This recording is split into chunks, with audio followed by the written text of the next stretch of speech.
Welcome everyone to The Growth Project, a podcast by Amplos. Our group is traditionally trained in the field of sport and performance psychology. And in the spirit of what we do, our purpose in this podcast is to make a positive impact on your life and challenge you to think differently on topics that are related to your growth. Through conversations with coaches, leaders, athletes, executives, and others interested in the field of peak performance, we will explore and highlight the mindset and skill set required for lasting growth. Ultimately, we exist to provide you with the tools to become the best version of you and who you desire to be. At Amplos, we are passionate about helping you pursue better.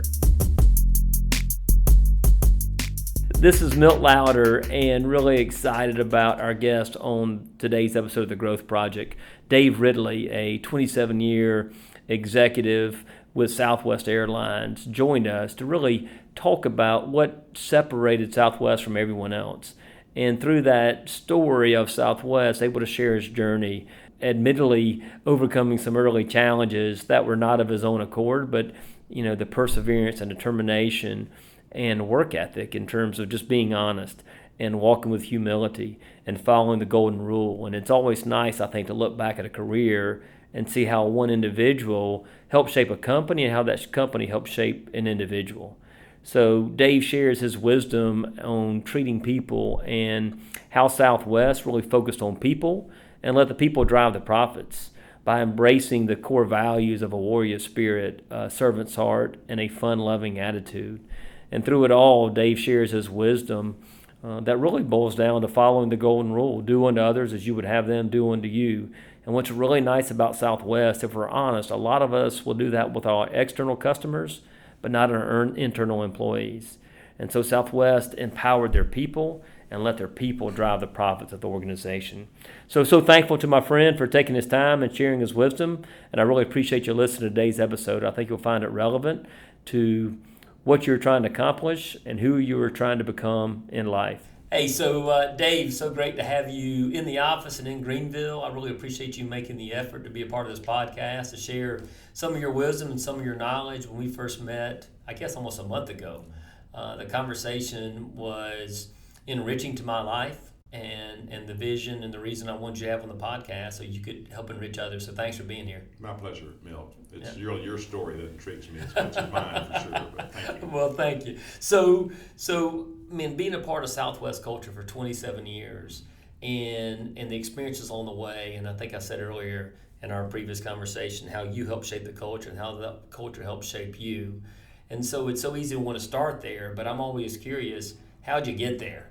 It was a carefully designed plan. You set out when you're 22 and you take step by step, and you get all the kind of advice from older folks who have been down the path and do this, move here, get this degree, and grab the brass ring. Well, not exactly. As you may tell by my accent, I'm from Dallas, Texas, but I grew up in West Texas. And my dad was a small businessman, had 3 employees. Most of my friends' dads, one of them was a dentist, one of them was a barber and owned the dry cleaning. Small business people, and that's what my dad was. And I assumed that I would come back to when I graduated from college and somehow just end up maybe owning and running a small business so I could go dove hunting at 4 o'clock twice a week and play golf on occasion. And so I never dreamed to work for a big company, but you get out of college and you go to work because you got to have a job. So I go to Houston and work for a big company, and then I moved to Dallas. But I never lost a dream of being a small businessman. But I worked 6 years for one major corporation, then I changed careers. In what? What were you doing there? Oh, fascinating. If whatever intro you want to provide for me doesn't really dazzle your listeners, I was a marketing manager, consumer packaged goods for a margarine brand. But I thought, well, how do you make a living in West Texas? You do it in the oil business. And so I had to figure out some way to learn some skills. So I went from the margarine business to the natural gas pipeline business and tried that for 4 years. That didn't work out. What was the timing of that? Was very bad. Very bad. There's a theme here, Bill. But I think that's a lesson that people need to hear is like, hey, you're becoming skilled in your work. You're trying to make a difference. You're trying to be great where your feet are, and sometimes the timing. I'm going to speak to that if I can remember. Bring that question back here in about 20 seconds because I want to speak to that for the wisdom of someone who your audience will recognize the source. So anyway, I thought, well, I got to get in the oil business somehow. The natural gas the pipeline business. That's what I got into, thinking I'd learn some skills for a big company in Dallas, but then, matriculate back to West Texas. Well, I got into that business in the early 80s, and within 6 months it went south. So, I get in the commercial real estate business, which was booming in Dallas at that time, and I at least could have the opportunity to do it entrepreneurially. Leave the mothership, leave a salary, leave a boss, leave a CEO, leave the structure, leave all the negative that many people experience in large companies. They trade it off often for, quote, security, but anyway, I wanted to go be an independent business person, so I became a commercial real estate broker, which actually for 4 years later, I was a commercial real estate broke. Because in my infinite wisdom and timing, just as I had done in the oil and gas business, 6 months after I got into the real estate business, it went into the tank. But by the grace of God, when I was in the consumer packaged goods marketing business, I had a peer who had gone on in marketing and worked for Dr. Pepper in Dallas, and then he'd gotten hired in 1986 by Southwest Airlines as vice president of marketing. And I was in the commercial real estate business, had 2 kids, 6 and 3, and my wife was pregnant with my third, and I was broke, literally. But I was the chairman of the Fellowship of Christian Athletes tennis tournament, a money raiser in Dallas. And so I called my friend, an acquaintance, who was now vice president of marketing at Southwest, and because I was going to ask for tickets for a raffle. You're chairman of an event, you try to raise money, and so you raffle event, it's a logical thing to go. So I called him, and he said, "Well, Dave, I was just thinking about you," and I thought, really? Oh, come on. I hadn't talked to him in 5 or 6 years. He said, "Yeah, do you attend Northwest Bible Church?" "Well, I do." And he said, "Well, I saw your name in the program there was a Dave Ridley who was an elder, and I was wondering if it's you." And I said, "Well, I appreciate it, Don. Thanks for asking, but by the way, do you have a job?" I had to sit lightly. He said, "Well, yeah, actually, I do have something I'd like to talk to you about." Now, again, understand I've been in the margarine business, I've been in the pipeline business, I've been in the commercial real estate business, and suddenly, with no desire, other than being a customer for the airlines, here's a guy saying, "Hey, I may have a job for you."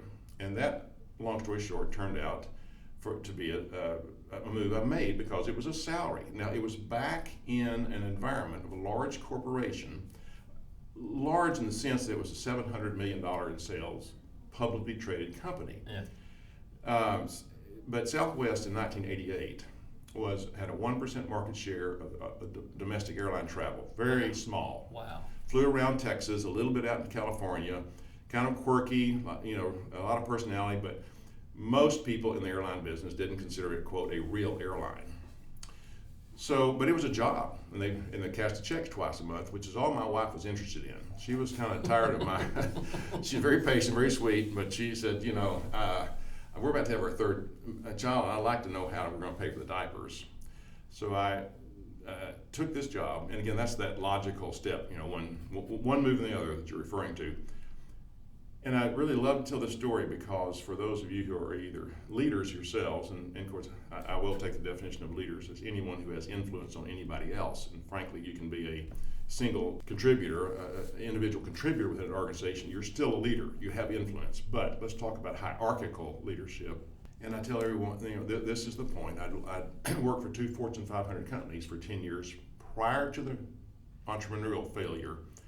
And I'd seen structure, and I'd seen command and control, and in fact, I remember the first job I had in 22 years old, and my suite mates, said, "Well, did you see Mr. So-and-so in the lobby? Did he, man, that's the CEO." And I'm coming from West Texas. My dad was a boss. I didn't know what CEO meant, but clearly that's not the way of the world. The way of the world is titles and hierarchy matter, and so. That's what I'd gotten used to in 10 years, and that's what I had kind of rejected. Tried to do something small, but didn't work out. And so I'm here now, back in organizational life. And on my first day at work, June 10th, 1988. Not that I remember that date that clearly. That is, I was the director of marketing at Southwest Airlines, and I went into my boss's office after going to the HR department, filling in all the requisite forms, and. You get back to your desk, and I got a clean desk, it's 11 o'clock, or, what do I do now? And he said, "Well, we're getting prepared for what was known as the HERB meeting. That's spelled H-E-R-B, HERB. Herb Kelleher was our founder and then the chairman and CEO. And so, well, what's a HERB meeting? So, once a month, our advertising agency in Austin, Texas comes up to Dallas. It's where we're based. And we talk strategy, and Herb gets to review the creative that we're doing and all the things you do in marketing and production of ads. And I said, well, how long does it start at 4 o'clock? That's kind of odd. Seems like late in the day to start a meeting. Is it over, what, at 5:30 or 6? And he said, oh, no, they're bringing dinner, and it's usually over at 7, sometimes 8. And quite often, sometimes we've been here till midnight. And I'm thinking, here we go again.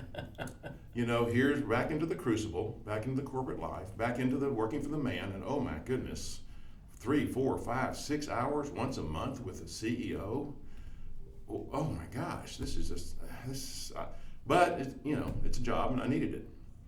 Well, I walked out that evening at 10:45.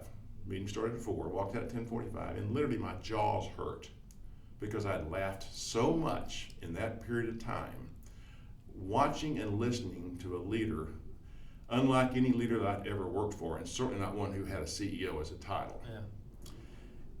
And what was brilliant about it is that he could flip on a dime between a finger in your face, we're going to crush those so-and-sos out in that market, we're going to do this with our advertising, I love that ad, I don't care much that ad, and here's our strategy, and what do we think about this, but see the fire in his eyes, and then turn around again on a dime and just laugh or tell a story, or then, and this was the kind of cut through the whole image that I had of what it took to be an effective leader in a large organization, or an effective leader, period.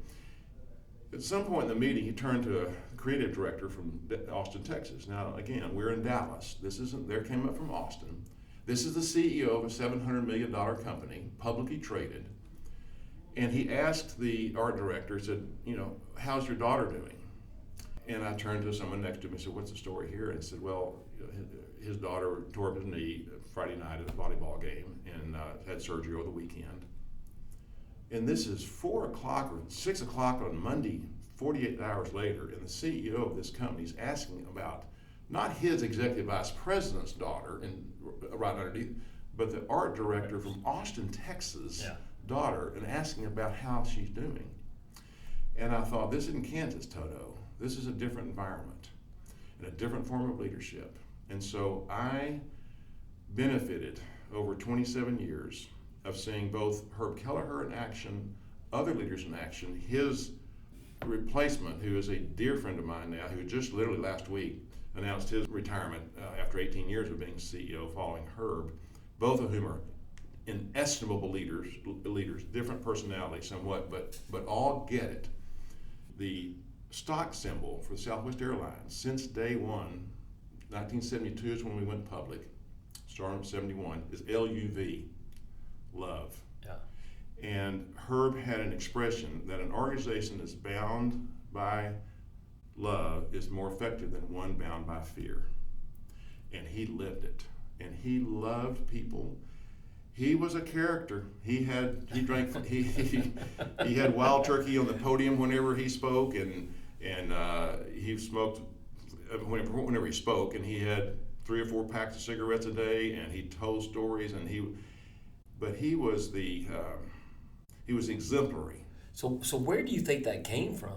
I don't know. There's common grace. I don't know where his faith walk was. He never talked about it. In fact, he was very disdainful of people who wearing their faith on their sleeve. I would hear him be very critical of that. Yeah.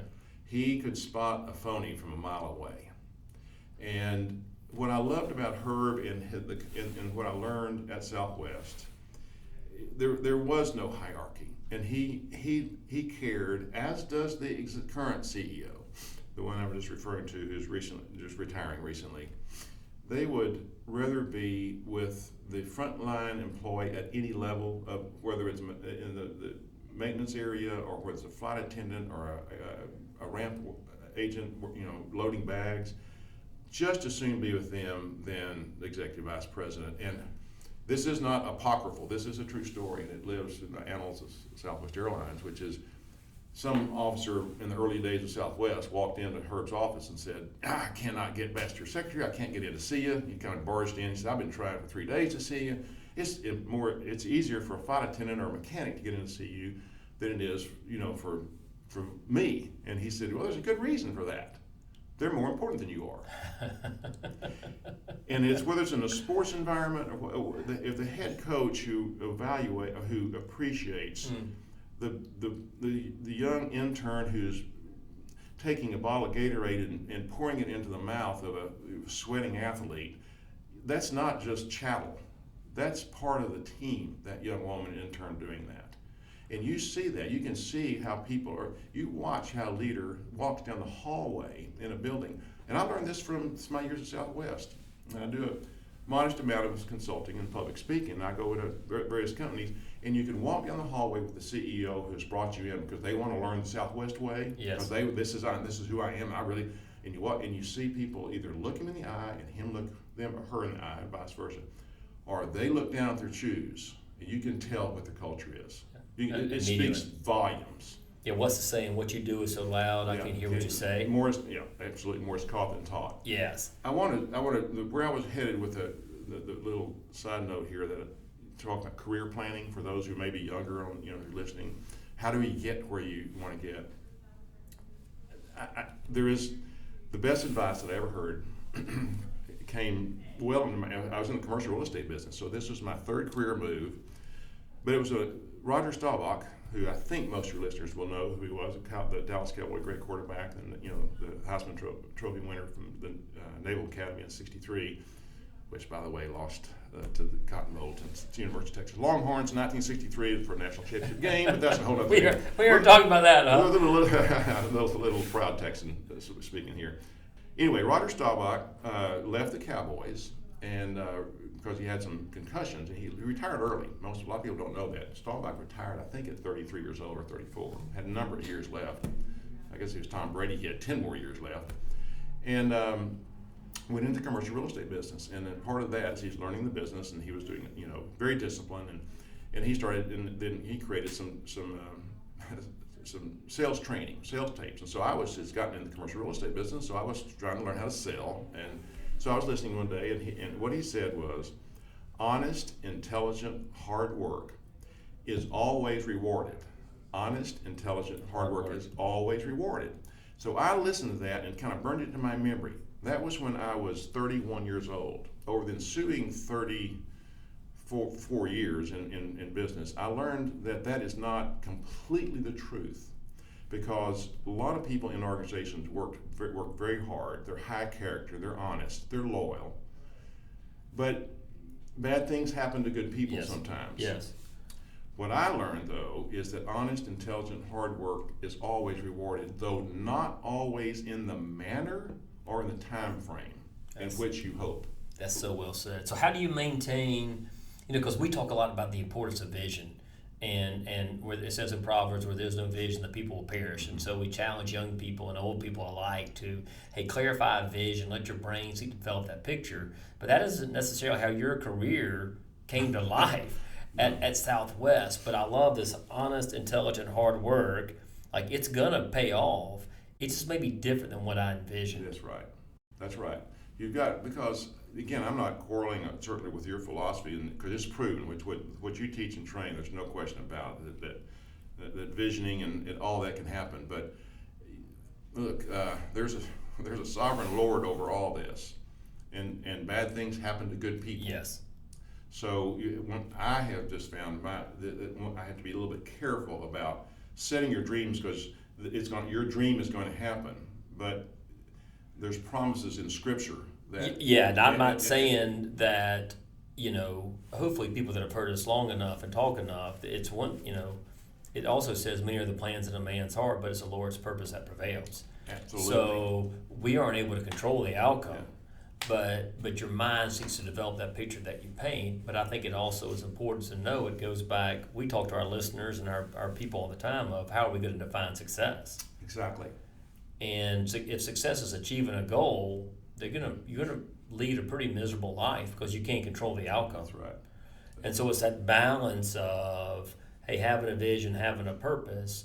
But what I also love, there's another proverb that says, "Do you see a man skilled in his work? He will serve before kings. He will not serve before obscure men." Mm-hmm. Your side of the equation, you're a testimony to, go be skilled in your work. Go be honest and intelligent, hardworking, hone your craft. it may not be rewarded in this environment. Think about the economic climate we've been in with COVID. Exactly. But that will pay off at some point if you can have the faith and perseverance and grit to see it through.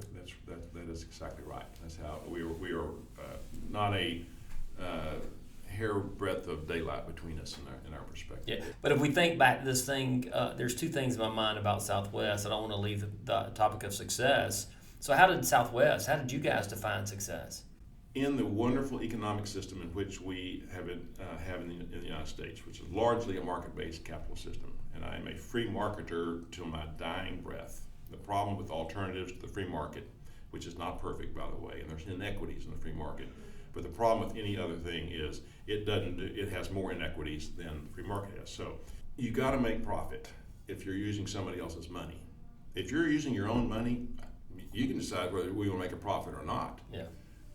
But you won't have it. You're going to be starving pretty soon. So everyone wants to make profit on their own money, an investment, whatever. But a company has to make money in order to attract money from investors. That's just as simple as that. So you've got to make a profit. But Southwest formula, and it's not a people over profits kind of thing. It's a people and profits. And Southwest, and Herb used to say this time and time again, people would say, particularly after Southwest began to soar. I was there in 88, 17 years after it started. It started with 3 airplanes. When I joined 17 years later, it had 70 airplanes. All right, that's pretty good growth, 3 to 70 in 18 years. It then goes from 70 to 700 airplanes in the ensuing 27 years that I'm with them. It goes from 700 million to $20 billion in profit. Revenue, 20 billion revenue, and makes money every year in good times and bad times, in 9/11, in economic crashes, whatever, the crash of 2008 and 9, up until the pandemic. And the pandemic got everybody. You define success by you've got to have enough profit to reward those who have taken their money and invested with you. Like a mom who's a school teacher and has put money into retirement fund for years and years and years. Well, where does that retirement fund put its money? It decides whether to put it into Southwest Airlines or American Airlines. Well, if you take your mother's teacher's retirement money and stick it over to Southwest, and Southwest says, you know what, profits don't matter. Mm-hmm. Well, it's not profits to Southwest, it's who owns it. So profits matter. Profits matter. But Southwest believed that it is not profits before people, it is you have to have great people to create profits. And Herb used to say when he was asked, when we were soaring, and it's not like when, we kind of always have, but when suddenly Southwest goes from 1% market share and kind of this nobody little, quirky airline in Texas, to 5% share, and then 15% share, and then 25%, and all the while making money for our shareholders and making money and rewarding our employees, having the first profit sharing plan for employees in the airline business. So sharing the fruits of their labors back to them. But it was always, we're not going to pay you top dollar, whether it's Mr. Vice President or Mr. Rep Agent. We're going to pay you a solid wage, but we're going to create an environment where you like to come to work every day. We do a job and work for people who know your name and know your child's name and knows when your child gets their ACL torn up. You're coming to work every day and spending your 40 hours a week or 60 hours a week, and if you're doing it in an environment where you don't like who you work with and who you work for, it doesn't matter how much money you're getting paid. Yeah. And Herb and the subsequent leaders, we understood that. So creating an environment and a culture where people don't have the Sunday night blues that most of the world has. Is, oh, nuts. Now I'm back on Monday morning and it's 2.5 days till hump day. Which, by the way, the expression of, well, it's Wednesday at noon, it's hump day, was one of the saddest revelations to me. Earlier in my career, I was going up the elevator, my first job back when I was 22, again, a big company, downtown office building in Houston. And I get on the elevator and someone in there says, well, boy, great, it's hump day. It's noon on Wednesday, and I had to say, well, what is he talking about? Well, it's only 2.5 more days to the weekend. Yeah. Well, the mass of men live lives of quiet desperation, as Thoreau says. Absolutely. And that's a reflection of just plodding through, putting in your hours for 40 years just to get to Friday into weekend. Well, Herb knew if people would enjoy where you work. And now, look, loading bags in 10 below at 11 p.m. at Midway Airport in Chicago in the middle of December, that isn't fun. Yeah. But if you're working with people who's a team oriented, and you go back in the break room, you tell stories and you fuss about whether the Bears or the Packers are the better team, and you chill, and you come back and you do it again. It's the next day and the next day and the next day. You're fortunate, Mill. I was fortunate. I didn't do routine work day in and day out. If you, and this is for Christian leaders in particular, I really am. People always say, as someone who has responsibility, whether it's working for a company and you're a leader and you have a department, or whether you're the business owner, well, how do you evidence your faith? How do you love people in the workplace? Well, first of all, you need to make a profit to make sure they have a job. And that was Herb's number one thing, is we want job security. Job security is a bigger gift. If you give them job security and hire employees that act, smell, look, treat each other like you want to be treated, peers that you enjoy being around, and you have a boss who cares about you, that goes a long way to making life a lot better. And so as a Christian leader, now Herb did not espouse that because he said, because of his faith expression, but it is a way that you can serve your people without popping a Bible down in front of them and saying, well, look, for God so loved the world, he gave his only begotten son. Yeah. There is common grace in loving people, and going back to Southwest was all about love. Yeah, it's amazing to me that you guys were so far ahead of the curve, because Gallup is finding the best organizations right now, they are focused on well-being and performance. They understand that it's people and profits. Well, what drives well-being and performance is engagement. Engagement. And what drives engagement is leadership. And so the worldwide workforce is highly disengaged from their work because they don't understand the principles that you guys live by, in terms of let's provide job security, let's provide a great environment, and let's do it together. Yeah. And care. And no, speaking of Gallup, there was a Gallup survey 15 years ago that said, did a trade-off between asking serious questions: would you rather have this or this or this? And what they concluded was that most employees would rather stay home and mop the floor than have lunch with their boss. Wow. Well, that says it all. The airline business is very, very difficult business. You've got weather, you've got mechanical issues, you've got employee issues, you've got government regulations, you've got fuel that you can't control, you've got environmental issues. I mean, it is a very complex industry. You kind of almost have to be nuts to be in it. In fact, we kind of joke that you get addicted to jet fuel. People get in it, like, why would they get in it? But understanding all that and the complexity of it, it comes down, and Herb, it was all about people. It starts with your people, who you hire and who leads them. So let's talk a little bit how you, we talk about the importance of getting the right people on the bus, right, and who you hire, because one of the questions, how do you achieve buy-in for an organization that large to say, we're going to care about our people, and the person loading the bags is more important than a senior officer? It's hard to get, that's a certain kind of mindset. So what was the hiring process? What was the profile looking like for hiring at Southwest? Well, they used to call it, when I first got there, they called it the Southwest Spirit, and Herb never wanted to define the Southwest Spirit, so you'll just see it you'll know it when you see it. Through the years, and really with the help of someone that many of you all are familiar with, Patrick Lencioni's work, and we brought Patrick in, and we did get down and help define some core values, and that are, and every organization in the world has core values slapped up against their walls. Yes. Now, what I love about Patrick, and he and I have become dear friends, and I'm grateful for that. I get a lot more out of it than he gets from me. But he tells a story. You walk into any break room in the country, or you walk down the hall and see the CEO and say, well, Mr. CEO, you got, what's your core value? Well, we've got core values. Well, what are they? Well, there's 7. And what are they? And the CEO probably can't tell you what they are without looking at his badge. And they're darn sure that most of the employees can't do it without reading them on the break room wall. But they went through some esoteric exercise to come up with the core values. And that's just doesn't work. They're meaningless. And so Patrick wrote a great article in Harvard Business Review in 2001. It's, make your values meaningful. And so we went through an exercise and we defined what Southwest Spirit really is. And this is not good for anybody else, but it's what makes your organization distinctly different. Yeah. that it cannot be said that some values you need to have that are aspirational, and some are permission to play. These are Patrick's terms, not mine. Some are permission to play. Why should honesty be a core value of an organization? Every company's going to want someone to be honest. So ours were servant's heart, warrior spirit, and fun-loving attitude. You'd almost say that a warrior spirit and a servant's heart seem to be opposed to each other.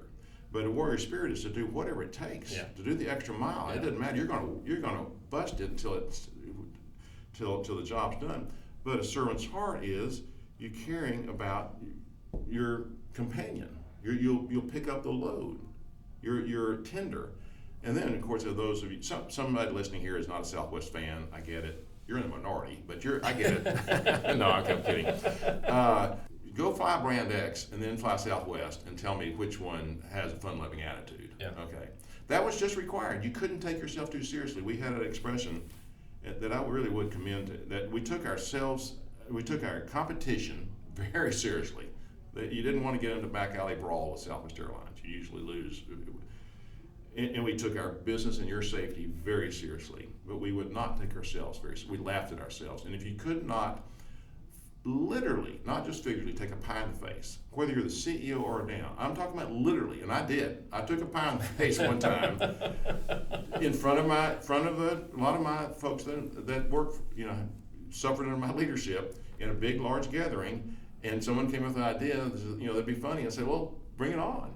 Well, can you imagine some of the folks who just joined my team that had been there 2 weeks and worked for some other company, and here's a muckety-muck vice president, or whatever my title was, none of it mattered, and getting a pie in the face in front of 400 employees on stage?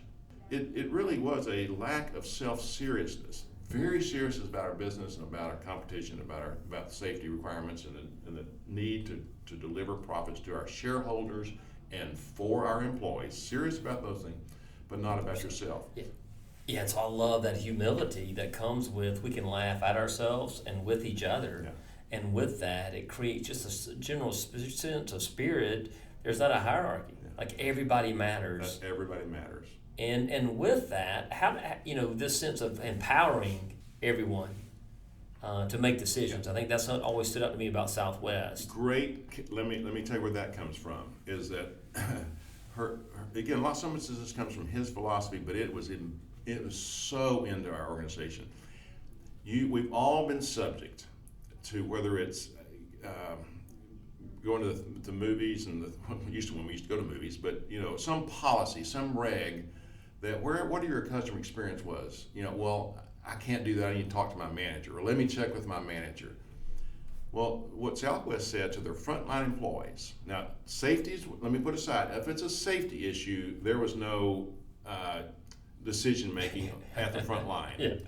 But if it was, some kind of, well, this is kind of outside our normal policy, we told our employees when we hired them and drilled it into them, drill it not in a negative sense, but emphasize, if you make a decision that is leaning on behalf of the customer, and it turns out it really wasn't very wise, wasn't it really, but your explanation is, well, I thought this really, I was just leaning towards the customer in that circumstance. There's no discipline. You're not going to get fired for that. Wow. We want you to lean towards. Don't pick up the phone and call 3 levels of supervisor while the person's standing there going, come on.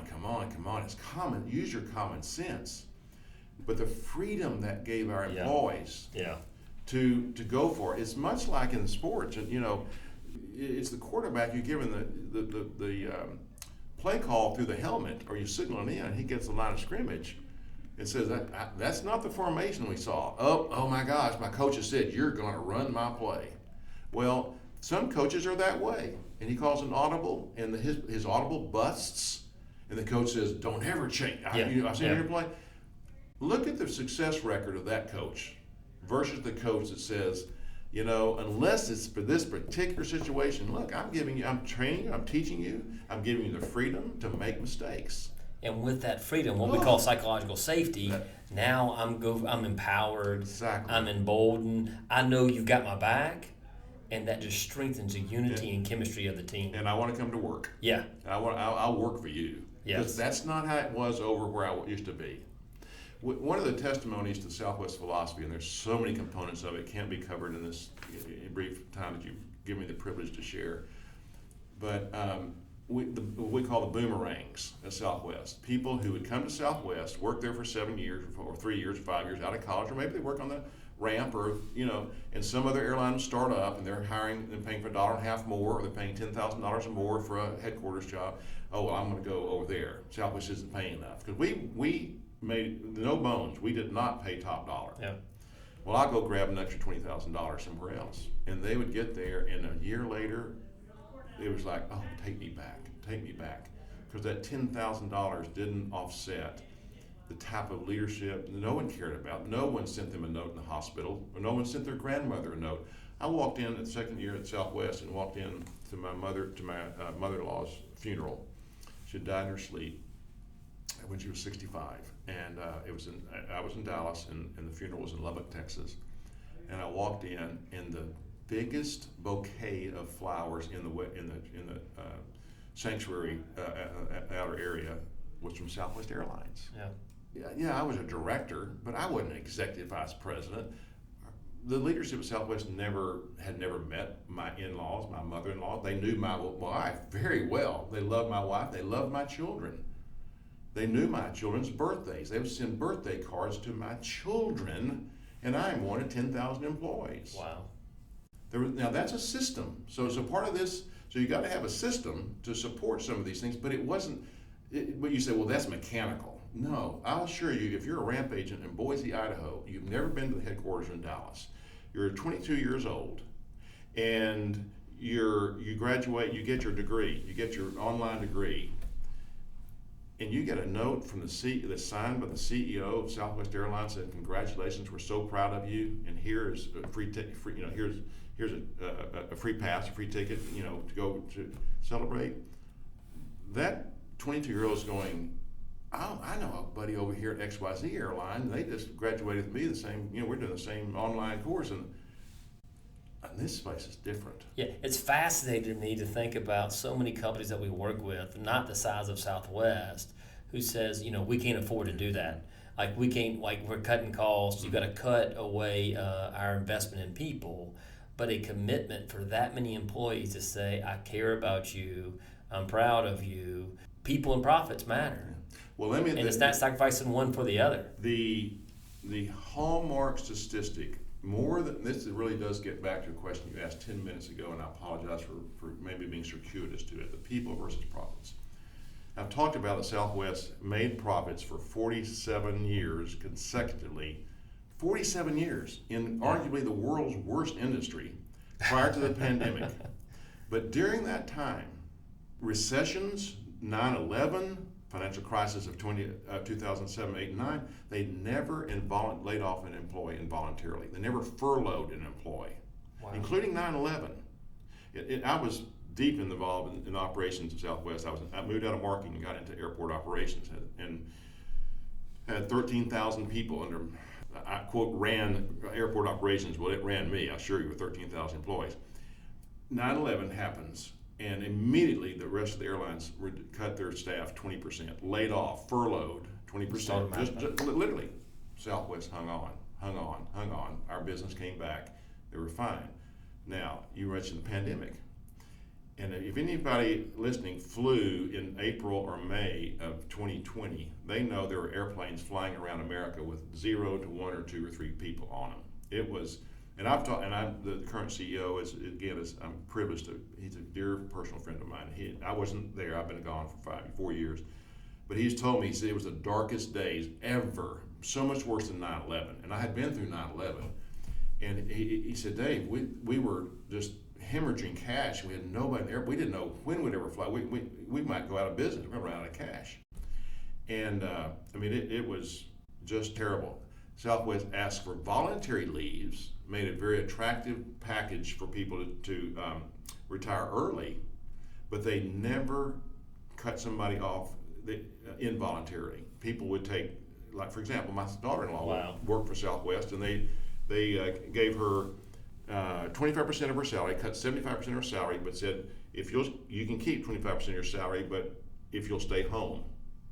Now, once we get billing back, it comes back. back, you come back. But we're going to still give you 25% of your salary. And you stay home. Yeah. Which you took. No obligation. No obligation.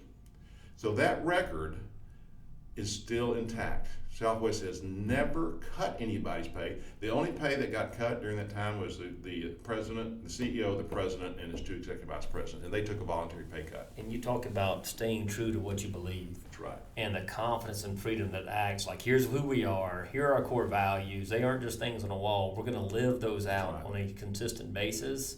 There's such power and freedom within that.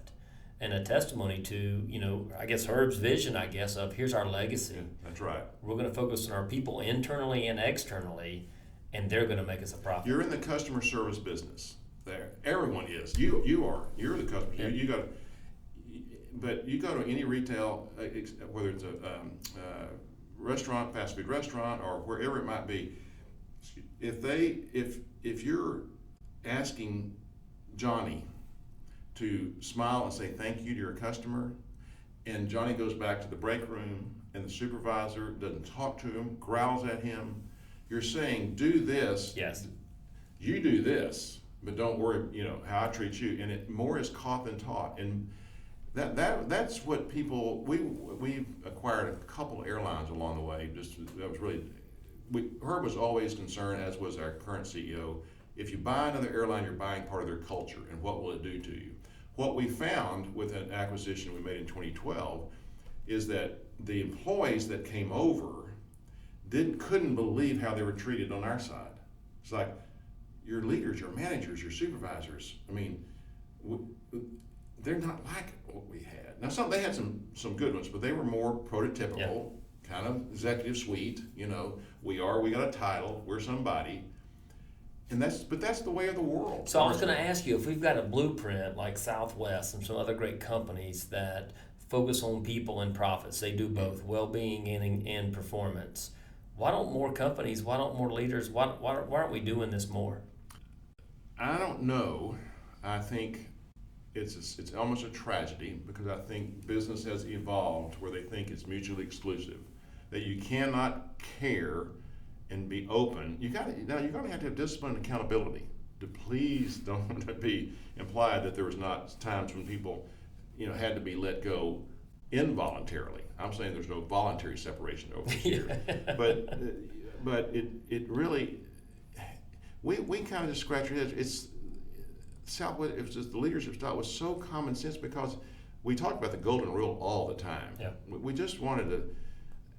And in fact, this is something that I'm blathering on here, but I would commend this, observation to some listeners who either own their own business or run it, or even a department head, or maybe you're only supervising 5 employees, and no one likes conflict. No one likes addressing a situation where your performance isn't. You don't get up in the morning and say, "Oh, great, I get to go give some feedback that's not going to necessarily be well received. What should I say? How should I say it?" But all you have to do is put yourself in that person's situation. How would you like your boss, if you weren't performing well, wouldn't you like your boss to come in and tell you, look, you're not about to be let go because it's the first conversation we have, but here, these are our standards, this is what we expect, and here's what I'm seeing, and we need to get better. And you go, tough feedback, but at least you give me a chance. And you don't want your boss to not say anything to you, don't say anything to you, and then walk in one day and say, you know what, it's not working out. Yeah. We're out. Yeah. So empathy we talk about is seeing with their eyes, hearing with their ears, and feeling with their heart. Mm. So if I could put myself in their shoes and say, how would I like to be spoken to? How would I like to receive this information? Then we can still step into a tough conversation and separate who they are from what they do. Focused on the behavior and not on the person. Yeah. So one of the things you told me in our first conversation, as a leader, or maybe even as a husband, the 3 things you could say to someone if you ever make a mistake, because you're human. You guys did a great job, but you weren't perfect. So a leader's willingness to be vulnerable. That's right. And admit they made a mistake. There were 3 things. It's in the context of earning people's heart. I talked about the leadership style that commands hands, and we know there are times in life that you got to command hands, but over time it is reaching in and earning trust through heart. And I would say there's 3 word sentences that if a leader will let these pass through your lips genuinely and occasionally, not all the time, because there's a problem if you say these all the time. But if you'll say, I'm sorry, I messed up, can you help me? That's the right. Well, for a 27-year-old who's got a 33-year-old leader and they think the 33-year-old leader is got their act totally together, yeah. And to walk in to say, you know what, we were in a meeting the other day, and you brought up a subject, and I didn't handle it very well. I kind of didn't listen to you, and I kind of talked all over you. I'm sorry. I didn't. Can you forgive me? That 27-year-old suddenly goes, oh my gosh, yeah, I was really miffed. He embarrassed me, or she embarrassed me that day, and I went home and kicked the dog. And I wasn't sure this is where I want to work. That guy's going to treat me that way, and now come back in and he's genuinely saying that. And it could be whether it's human relations or whether it's a strategy. There's a lot of people who think they have to be bulletproof as a director or a senior director or as an officer or a CEO, and they can't make mistakes.